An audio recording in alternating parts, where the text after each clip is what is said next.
गोंडवाना वाले हैं तो हमारी संस्कृति, हमारा धर्म कौन सा होगा? गोंडी धर्म होगा कि नहीं होगा? लेकिन हम अपना धर्म और अपनी भाषा को छोड़ के दूसरे धर्म में भागते जा रहे हैं। तो मेरे भाई, हम गोंडवाना वाले हैं, इसलिए हम गोंडवाना देशी जयकारा लगाते हैं। तो जय गोंडवाना का मतलब है 5 खंड धरती का जयकारा सुमरन। ठीक है ना, समझ गए? तो जय गोंडवाना में 5 खंड धरती का सुमरन हो गया, और जय बड़ादेव में 5 तत्वों का सुमरन हो गया, और जय सेवा में धर्म और शक्ति का सुमरन हो गया। पूरी चीज का सुमरन हुआ कि नहीं? मंत्र, इसलिए कहा गया है कि इस मंत्र से बढ़कर दुनिया में कोई बड़ा मंत्र नहीं है।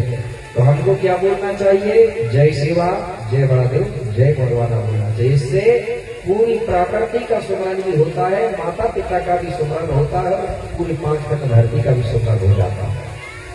इस प्रकार से गुरु विक्रमदेव ने बताया। तो इस प्रकार से हमको सेवा भी करना है प्रकृति का, और सुमरन भी करना है। ठीक है? तो इस प्रकार से गुरु विक्रमदेव कहने लगे। क्या? 2 लाइन में गीत के माध्यम से और बता दे रहा। वो कहने लगे, पहले जैसा हुआ तो हुआ, लेकिन अब हमको अपनी धर्म संस्कृति पे वापिस फिर से आ जाना चाहिए। क्यों? गोंडों का जब गोंडी धर्म है तो गैर धर्म नहीं अपनाना चाहिए। ठीक है ना? तो है कि नहीं? किसी ने कहा है गोंडों का गोंडी धर्म है तो गैर धर्म मत अपनाना, और घर में अगर शक्कर मिलती है तो गुड़ खाने को बाहर मत जाना। बात सही है कि नहीं है? लेकिन हमारे लोग इधर उधर भटक रहे हैं, कहीं कोई धर्म में जाके मिल रहे हैं, कहीं कोई धर्म को अपना रहे हैं। ठीक है? अगर कोई भटक भी गए होंगे तो अभी भी समय है, लौट के अपनी जगह पे आ जाओ, मतलब गोंडी धर्म पे आ जाओ। ठीक है ना? इसलिए गुरु विक्रमदेव क्या बोले? अरे जान जाओ भैया, अरे जान जाओ भैया, पहचान जाओ रे गोंडी धर्म अपना, जान जाओ रे, जान जाओ भैया, पहचान जाओ रे गोंडी धर्म अपना, जान जाओ रे।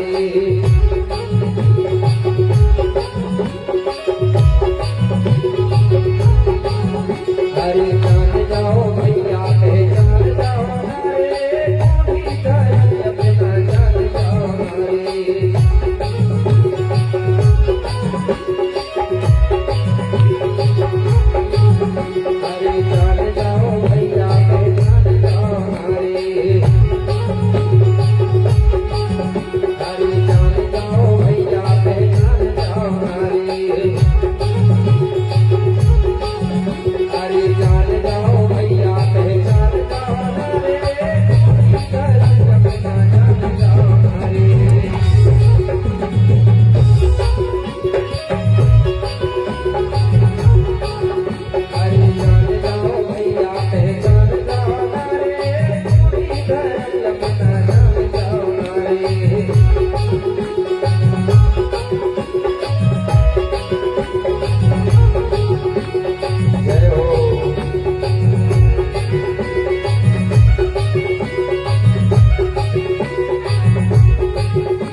का जान जाओ भैया पहचान जाओ नारे, धर्म अपना जान जाओ नारे।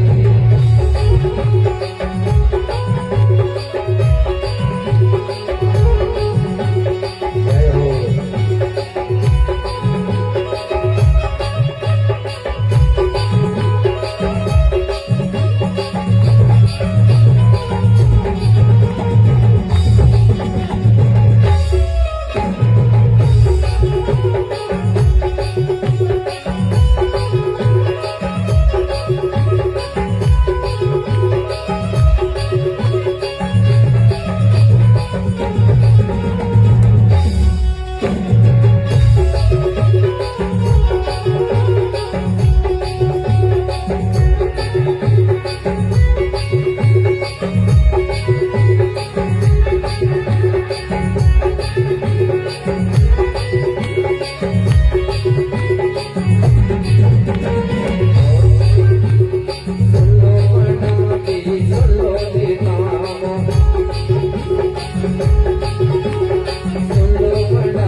गुरु विक्रमदेव कहने लगे जान जाओ भैया पहचाने जाओ रे, बोली धर्म अपना जान जाओ रे। अब राजा वीरसा क्या बोला, बोले गुरुदेव आपने पापेन बड़ादेव के बारे में बता दिए और बड़ादेव का मंत्र भी बता दिए। अब मुझे और मेरी समाज को आप यह बताइए कि जीव जगत की उत्पत्ति कैसे हुई और कहां से हुई और इस देश का नाम गोंडवाना लैंड कैसे पड़ा। इस प्रकार से गुरु विक्रमदेव के सामने गोंड राजा वीरसा हाथ जोड़कर निवेदन करने लगा। तो गुरु विक्रमदेव क्या बोले, बोले राजा आप जो जीव जगत की उत्पत्ति के बारे में पूछ रहे हो, इसी गाथा को एक समय मां भगवती गौरादाई ने अपने पति अपने स्वामी शंभू शेख बाबा से भी पूछा था, मतलब ईसर राजा से भी पूछा था।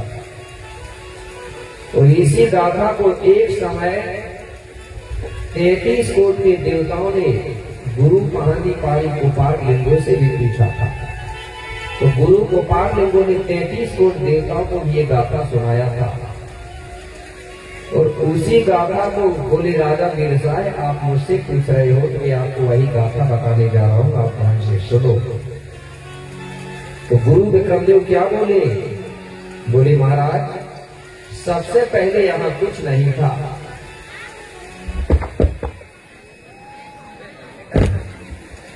अथाह जल ही जल भरा हुआ था, पानी ही पानी भरा हुआ था, पानी के अलावा कुछ नहीं था। और उसी पानी के अंदर जो धरती है, एक धरती उसी पानी के अंदर डूबी हुई थी और धरती का एक टीला था जो ऊपर दिखाई दे रहा था, मतलब पूरी धरती पानी में डूबी हुई थी, लेकिन वो धरती का एक टीला था जो पानी के बीचों बीच ऊपर दिखाई दे रहा था। वो कौन सा टीला है जिसे आज हम अमरकंटक या अमरकोट बोलते हैं? बोलते ही नहीं बोलते? वो टीला कभी पानी में डूबा ही नहीं है, वो हर हमेशा अजर अमर है।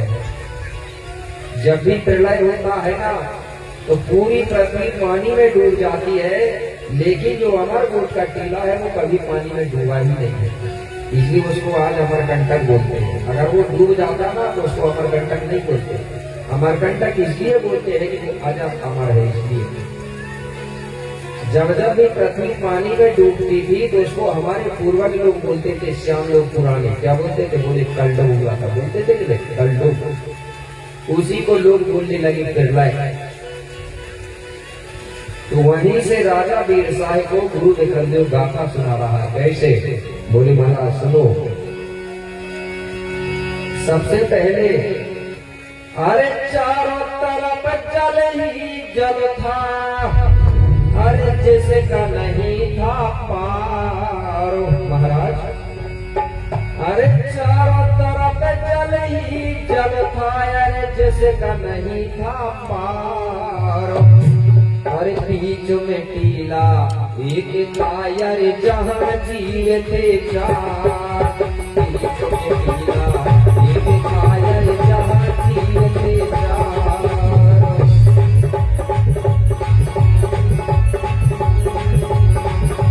चारों तरफ जल ही जल था, अरे जिसका नहीं था पार।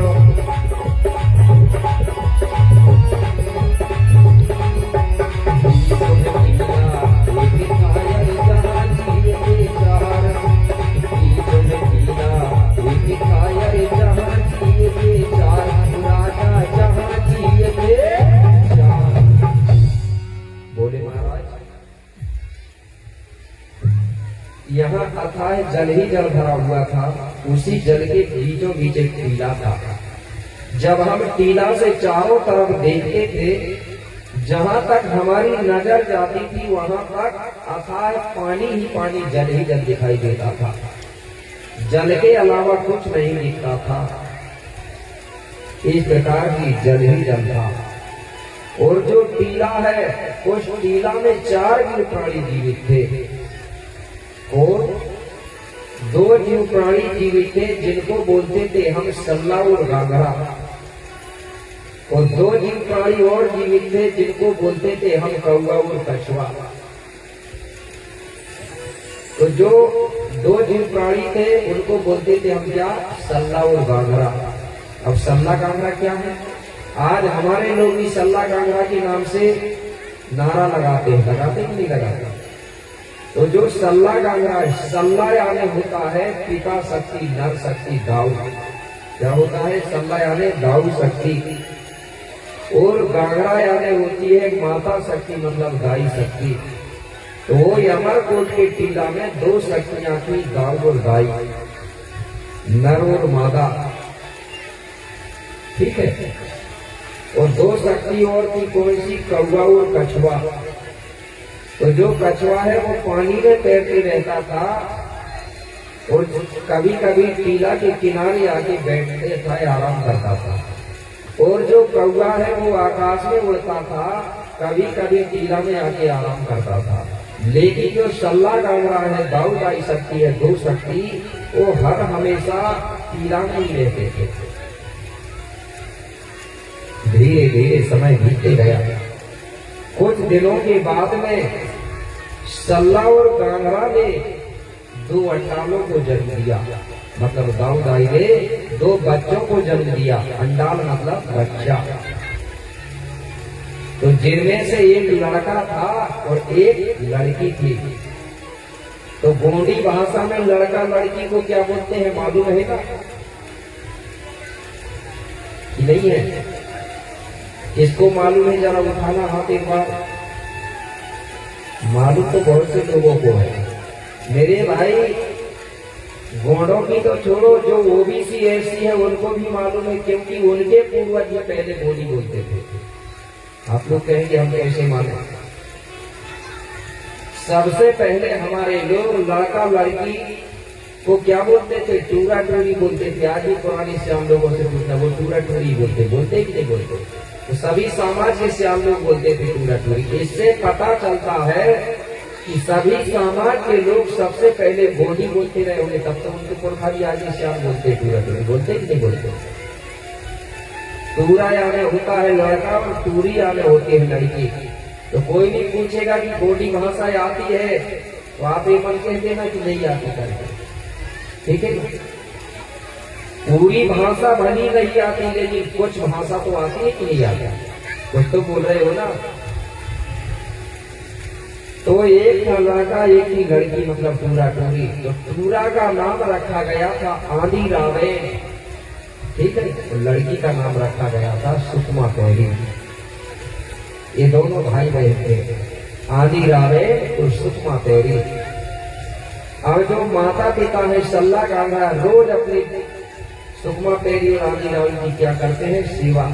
क्योंकि जब छोटे छोटे बच्चे होते तो माता पिता करते हैं कि नहीं सेवा अपने बच्चों को। और जब बच्चे बड़े हो जाते हैं, जब माता पिता सियान हो जाते हैं, सियाने मतलब तो फिर बेटा बेटी करते हैं, उनकी सेवा करते हैं कि नहीं करते? लेकिन सबसे पहले तो माता ही पिता सेवा करते हैं कि नहीं करते? अगर सेवा नहीं करते तो हम लोग इतने बड़े होते थे। तो जब बेटा बेटी बड़े हो गए, एक दिन सल्ला कांगड़ा कहने लगे माता पिता जाऊंगा अपने बेटा बेटियों से। क्या बोले? बेटा सबसे पहले हम दोनों लोग एक टीला में दोनों लोग रहते थे, तो ये टीला हमारे लिए बहुत था, मतलब पर्याप्त जगह थी, हमको कोई दिक्कत कोई समस्या नहीं होती थी, हमारा गुजर एक टीला में चल जाता था। लेकिन बेटा हम अब 2 से 4 हो गए, कुछ दिनों में 4 के दुगने जब होंगे तो 8 हो जाएंगे, और ये 8 के दुगने हो जाएंगे तो 16 हो जाएंगे, 16 से 32 होंगे। मतलब जब हमारी संख्या बढ़ जाएगी तो टीला हमारे लिए छोटा पड़ जाएगा। इसलिए अभी समय है हमको इसी प्रकार के और टीला ढूंढना चाहिए और जगह ढूंढना चाहिए। तो बोल आंधी रावेण सुषमा पहरी कहने लगे पिताजी कहाँ ढूंढेंगे जगह? बोले बेटा एक काम करो, जो जल भरा हुआ है ना पानी, इसलिए तुम यहाँ से जल में जाके भ्रमण करो, दूर जाके पता करो, हो सकता है यहाँ से कुछ दूरी में इसी प्रकार की और टीला हो। इसलिए तुम जाओ टीला की पता लगा के आओ, हो सकता है कहीं इसी प्रकार को टीला मिल जाए। जैसे ही तुमको पता चलेगा टीला मिलेगा तो तुम आकर हमें तुरंत बताना, हम अपना डेरा उस टीला में भी डाल देंगे। तो आंधी रावेण सुषमा पहरी कहने लगे पिताजी हम जाने के लिए तो तैयार हैं, लेकिन ये बताओ कि हम पानी में चलेंगे कैसे? क्योंकि पानी में अगर हम चलेंगे तो पानी में डूब जाएंगे, तो कैसे जाए? दाऊद आई कहने लगे बेटा चिंता मत करो, जब भी हमको कोई समस्या आती है, जब हमारा कोई काम नहीं बनता है, तो हमको हमारे देवी देवता हमको साथ देते हैं, सहयोग करते हैं। तो बोले हमारे देवी देवता? बोले हाँ, हमारा जो जीवा पेन होता है वो हमको साथ देता है। तो जीवा पेन तो आप सभी लोग जानते हो, जानते कि नहीं जानते? जीवा पेन का मतलब होता है, पेन अपना मतलब हिंदी में बोलने लगे जीव, जीव मतलब जीव होता है।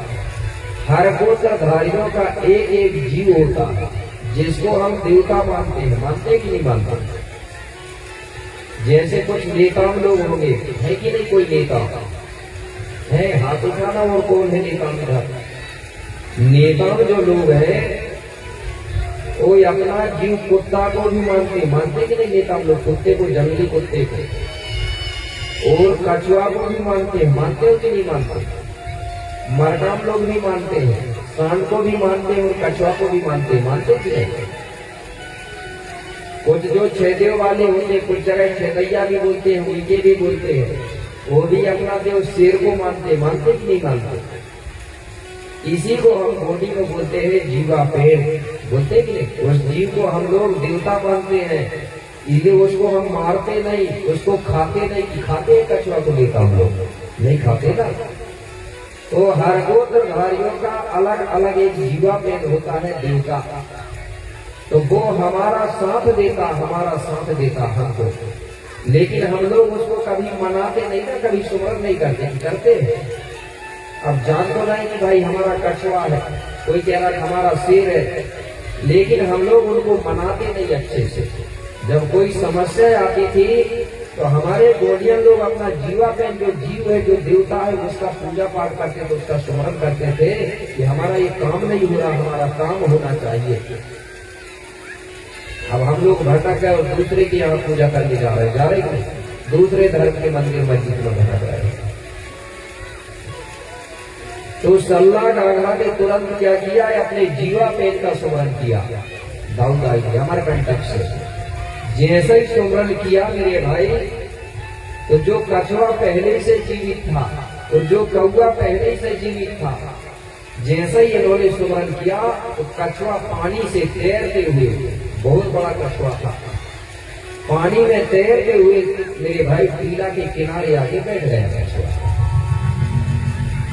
सल्ला गाघा कहने लगे बेटा देखो ये कछुआ कितना बड़ा है। तुम दोनों बेटा बेटी मतलब भाई बहन एक कछुआ की पीठ में बैठ करके और आराम से तुम पानी में जल में भ्रमण कर सकते हो। तो कछुआ बड़ा होगा तो दो आदमी आराम से बैठ के पानी में भ्रमण कर सकते कि नहीं कर सकते? बोले कछुआ तुम्हारी नाव बन जाएगा, नैया बन जाएगा। ऐसा करके बता ही रहे थे, उसी समय कौआ भी आकाश से उड़ते उड़ते वो भी आ गया। देखो बोले बेटा ये कौआ भी आ गया, एक कौआ आकाश से उड़ते हुए जाएगा, बताएगा कि कौन सी दिशा जाना है, और कछुआ पानी में तैरते हुए जाएगा। बोले ठीक है। अब आंधी रावण ने क्या किया, जाने के लिए मतलब तैयार हो गए। तो सबसे पहले आंधी रावण ने क्या किया कि आंधी रावण सुख पेरी, कछुआ पर भय सवार, और माते पिता के चरणन में की करके सेवा जोहारो। क्या किया, सबसे पहले आंधी रावण सुकमा पेरी ने अपने माता पिता के चरणों में सेवा जोहार किया। क्या किया, सेवा जोहार। सेवा जोहार मतलब प्रणाम किया, ठीक है ना। नमस्कार भी सेवा जोहार से बना है, प्रणाम भी सेवा जोहार से बना है। सबसे पहले का शब्द है सेवा जोहार। जोहार शब्द, जोहार मतलब होता प्रणाम करना, जोहार मतलब होता नमस्कार करना, प्रकृति का अभिवादन करना, ठीक है ना। तुलसीदास रामायण में कई जगह जोहार शब्द आया कि नहीं आया। इसका मतलब है कि जब तुलसीदास रामायण में लिखी गई तो उसके पहले भी जोहार बोलते थे लोग, तब तो तुलसीदास में लिखा गया, नहीं तो लिखने वाला कहां से सुन के लिखता, ठीक है। तो जोहार मतलब होता प्रणाम करना। तो आंधी रावण सुकमा पेरी ने अपने बेटा बेटी को, अपने बेटा बेटियों ने मतलब सल्ला गाघा को सेवा जोहार किया। क्यों, गोंडी संस्कृति में हमारे जो बेटा बेटी होते हैं टूरा टूरी, तो अपने माता पिता को अगर कहीं जाते हैं या जब सुबह होती है तो सबसे पहले अपने माता पिता को हाथ जोड़ के जोहार बोलते थे। क्या बोलते थे, जोहार। अगर आप नहीं बोलते रहे होंगे, आज भी बोलना चालू कर दो। जब सुबह होती है तो अपने पिताजी के आगे ऐसा हाथ जोड़ करके और अपनी माँ के आगे हाथ जोड़ करके क्या बोलना चाहिए, सेवक जोहार, ठीक है, पैर पड़ के या हाथ जोड़ के, ठीक है। नहीं तो आज लोग जोहार नहीं बोल रहे हैं, क्या बोल रहे हैं, क्या बोल रहे हैं, पिताजी को क्या बोल रहे हैं, या मम्मी बोल रहे हैं, माँ को क्या बोल रहे हैं, बोले मम्मी की गुड मॉर्निंग, बोल रहे कि नहीं बोल रहे? आप बताइए कि गुड मॉर्निंग गोंडी भाषा है क्या? मेरे भाई स्कूलों में, कॉलेजों में, सरकारी कार्यालयों में भैया अंग्रेजी बोलो चाहे हिंदी बोलो, ठीक है ना। लेकिन हमारे घर में हमारी भाषा का उपयोग होना चाहिए कि नहीं होना चाहिए? कि पिताजी को सेवा जोहार, मम्मी को सेवा जोहार, माँ को मतलब, ठीक है। अब हमारे लोग अंग्रेजी बोल रहे हैं और इधर जब मंचों में आते हैं तो गोंडी भाषा की रक्षा कौन करेगा? पापा ही लोग कहते हैं हम करेंगे, हम करेंगे। अब कैसे करेंगे? हाथ उठा के भर करेंगे। घर में भी कुछ बोलना चाहिए, ठीक है ना।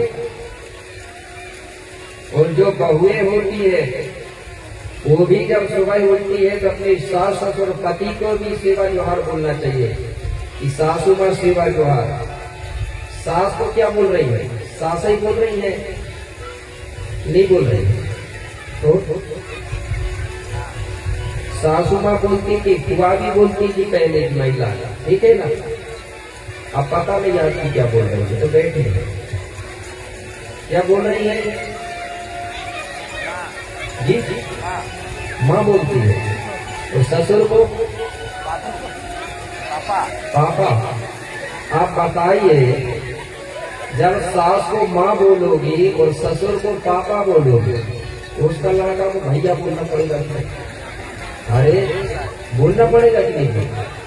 तो बताइए, हमारे दोनों में भाई बहन का रिश्ता होता क्या? नहीं होता। ये सब दूसरे की नकल करने के लिए हमारे लोग सबसे आगे है ना।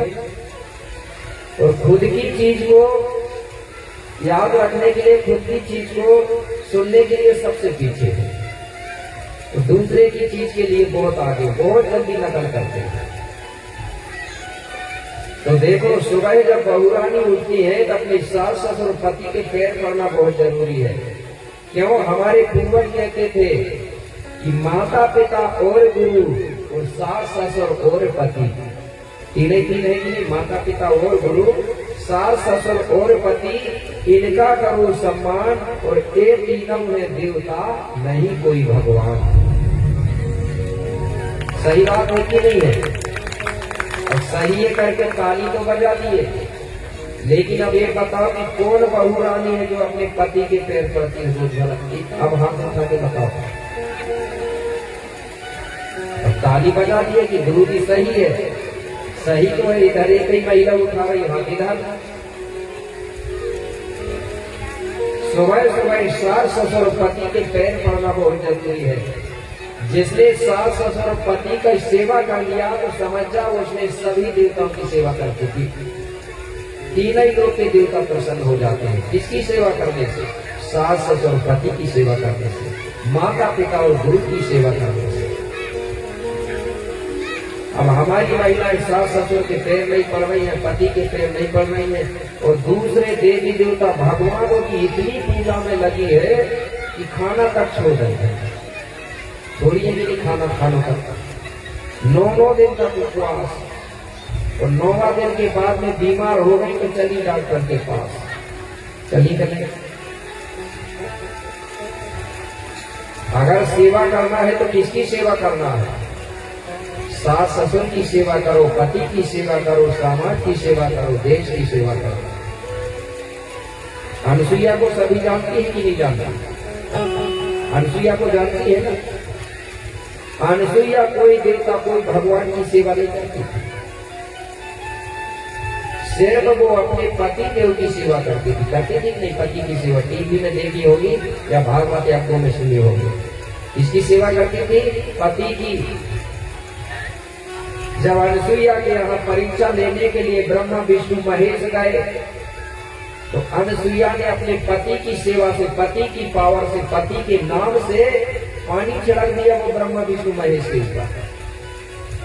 तो तीन ही ब्रह्मा विष्णु महेश बच्चा बन गए, बालक, और उनको झूला में झूला दिया। अब बताइए, वहां ब्रह्मा विष्णु महेश की शक्ति ने काम करी या अनुसुईया के पति की शक्ति ने काम करी? कौन बड़ा हुआ? वहां पति बड़ा हुआ कि ब्रह्मा विष्णु महेश? पति हुआ। और वही पति तुम्हारे घर में है कि नहीं है? फिर उसकी पैर नहीं पड़ रही है। आप देखो, सीखना था तो अनुसुईया से एक चीज सीखना था कि जब अनुसुईया पति की सेवा करके ब्रह्मा विष्णु महेश के ऊपर पानी छिड़क के बच्चा बना दिया, वो ताकत अनुसुईया में थी। कहां से? पति की सेवा से। तो हमको इस शिक्षा लेना था, जब अनुसुईया उसके पति की सेवा करती थी तो हमको भी अपने पति की सेवा करके सीखना चाहिए ना। वो नहीं नकल कर रहे, वो भी अनुसुईया की पति की सेवा कर रहे थे। है कि नहीं? सही बात, ये विरोध नहीं है, सत्यता की बात है। तो अब कब पढ़ोगी पैर फिर? कल से चालू। आज कौन सा दिन है? कल रविवार है कि नहीं है? तो रविवार जो होता है कोटों के लिए सबसे बड़ा पावरफुल दिन होता कि नहीं होता? गोंडलों रविवार के दिन, इतवार के दिन खेत में हल नहीं चलाते थे। आज भी मैंने देखा मंडला है ना, मंडलागढ़ जो मंडला जिला जो नैनपुर है, ऐसे नैनपुर में आज भी कुछ क्षेत्र में हल नहीं चलाते रविवार के दिन। रविवार के दिन गोंड लोग किसी को भी दूध दही नहीं देते, कोई भी चीज का फल फूल नहीं तोड़ते उसके। तो कल रविवार है ना, तो जितनी भी बहू रानी है वो कल से क्या करेंगी, अपने पति देव के पैर पड़ेगी और सास ससुर के भी पैर पड़ेंगे। जिसके सास ससुर होंगे तो सास ससुर के भी पैर पड़ेंगे, और जिसके सास ससुर नहीं होंगे तो पति तो सबका है कि नहीं है। तो कल से काम चालू हो जाना चाहिए। तो मैं मानूंगा कि भाई ये कार्यक्रम सफल हो रहा है, नहीं तो इधर से सुन रहे और इधर से निकाल रहे, मतलब सिर्फ मनोरंजन हो रहा है, सिर्फ लोगों को दिखाने के लिए कर रहे हैं कि हम ये कार्यक्रम करवा रहे हैं। ठीक है, तो हो जाएगा चालू। तो कितनी बहू रानी है कल से काम करना चालू करेंगे पैर पर? जरा उठाओ हाथ ईमानदारी से। बहुत कम हाथ उठा रहे हो, फिर भी तैयार नहीं है। और मैं समझ रहा हूं कि तुम तैयार क्यों नहीं है, क्योंकि कई महिला मुझे बताती कि गुरुजी हम पैर भी पड़ेंगे, सेवा भी करेंगे, लेकिन हमारे सास ससुर तो दारू पीते हैं। ऐसा तो नहीं है कारण। कुछ महिलाएं कह रही कारण यही है, मतलब पी रहे दारू। अच्छा, दारू छोड़ देंगे तो फिर पढ़ोगी कि नहीं? अच्छा, हाथ उठा, दारू छोड़ देंगे तो पढ़ेंगी कि नहीं? तैयार हो। अब ये महिला तैयार हो गई सेवा करने के लिए भी, सास ससुर और पति की, और पैर पड़ने के लिए। अब भैया लोग तैयार है कि नहीं पता है? पैर पड़ने के लिए नहीं, ये जो चीज कह रही है छोड़ने के लिए, वो छोड़ने के लिए। मैं नहीं कह रहा हूँ कि छोड़ो कर, ये महिला कह रही है कि ये चीज छोड़ देंगे तो हम तैयार हैं। तो अब हाथ उठा के बताओ भाई, कौन तैयार छोड़ने के लिए? महिला तुमको देख रही है, अब तुम तैयार नहीं होती, कहाँ से तैयार है? ठीक है, चलो कुछ लोग हैं, कुछ लोग तो पहले से नहीं पीते तो क्या छोड़ेंगे, जब पेट नहीं है तो छोड़ेंगे क्या? ठीक है ना। तो आदि रावण और सुषमा पेरी ने सबसे पहले अपने माता पिता को हाथ जोड़ करके सेवा जोहार किया, मतलब प्रणाम किया। इसके बाद जो कछुआ टीला के किनारे बैठा था ना, वो कछुआ की पीठ में जाके दोनों बैठ गए। अब जैसे ही बैठे तो कछुआ पानी से तैरते हुए जाने लगा। अब कछुआ की नाव बन गई और आंधी रावण सुषमा पेरी दोनों बैठे और कछुआ चल रहा है। जो कौवा था मेरे भाई, वो कौवा आकाश से उड़ते हुए जाने लगा। आकाश से कौवा उड़ रहा है और पानी से कछुआ चल रहा है। अब धीरे धीरे चारों जीवा प्राणी, चारों मतलब कौवा कछुआ और दोनों बेटा बेटी आंधी रावण सुषमा पेरी, ये टीला से धीरे धीरे बहुत दूर चले गए। इतने दूर चले गए कि इनको ये समझ नहीं आ रहा था कि टीला इस तरफ है कि इस तरफ। ये दिशा का भी ज्ञान भूल गए, पता ही नहीं चल रहा था दिशा, हम किस दिशा से आए हैं। ये टीला ढूंढते ढूंढते परेशान हो गए, लेकिन इनको कहीं भी टीला नहीं मिला। और कौवा कछुआ दोनों थक गए। आकाश में उड़ते उड़ते कौवा भी थक गया, पानी में तैरते तैरते कछुआ भी थक गया। आंधी रावण सुषमा पेरी घबरा गए, कहने लगे जो कछुआ रूपी नाव है ये कछुआ थक चुका है, कहीं ऐसा ना हो अगर कहीं ज्यादा ही थक गया ये कछुआ पानी में डूब जाएगा, और जब कछुआ पानी में डूबेगा तो हम भी डूब जाएंगे। ये दोनों घबरा गए और प्राकृतिक शक्ति खड़ापेट बड़ादेव से प्रार्थना करने लगे, हे बड़ादेव, हे प्राकृतिक शक्ति, हमारा जो कछुआ रूपी नाव है उसको ऐसी ताकत देना, उसको ऐसी शक्ति देना कि वो कछुआ कम से कम हमको टीला वापिस ले जा सके। तो वो कैसे प्रार्थना कर रहे बड़ादेव से? वो कहने लगे, हे परम शक्ति देवा, हे परम शक्ति देवा, करो सेवा बारो बार, बिगड़ी मेरी बना दे, नैया लगा दे पार।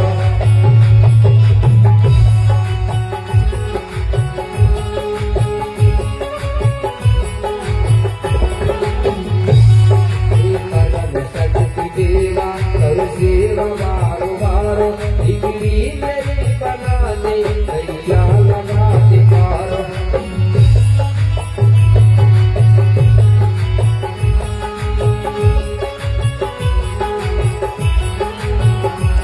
बिगड़ी मेरी बना दे नैया लगा दे पार, बिगड़ी मेरी बना दे नैया लगा दे पार।